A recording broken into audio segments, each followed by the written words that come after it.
Hey, I really love time lapses. And for a long time, I was always fascinated by watching, animals, people, things going by at rapid paces, but not being able to do it on my old cameras. Now, for a long time, I think Canon and other camera companies were able to do video time lapses in camera. And I think Sony just, with the Sony ZV-E1, I'm not correct, I believe it was the first camera from Sony that could actually do a video time lapse in camera.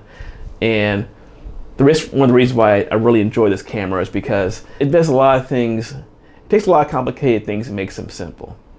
So anyway, in this video, I'm gonna show you how I set up a simple time lapse and the steps how I do to get there. Okay, how I set up a time lapse is by going to make sure first of all your power button's on, obviously, and make sure that your mode switch is set to video. You see the photo, video, S and Q. If you come to your screen, you'll see that it looks like this. All right, now come to the menu button here. You want to push menu. You see it's video. I put on time-lapse setting right there. Push the button.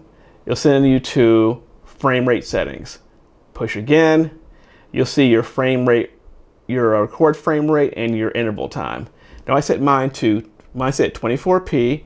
Now if you want to do interval time, you can use your finger, and you can set it to 2 seconds or 1 second.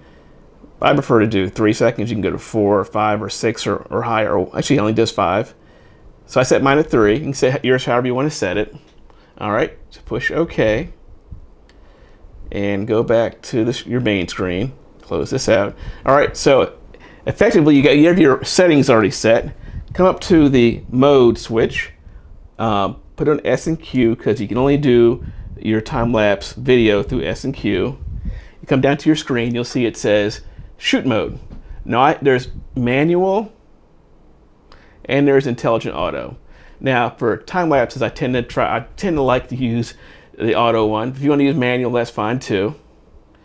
And you push OK. You're done. Now the next step that you have to do here is push record, and voila, you've done a time lapse. Yeah, well, you're doing a time lapse right now. You see it counting down. Now you can do a time lapse for as long as you want. I'm not sure how it works, but I know I did an hour and 5-minute video, and it did about a 33-second video, time lapse video. So time lapses take a while to do. If you want to do a long one, you're going to be out there for a long time. So anyway, those are the steps that I thought were pretty simple to set up a time lapse.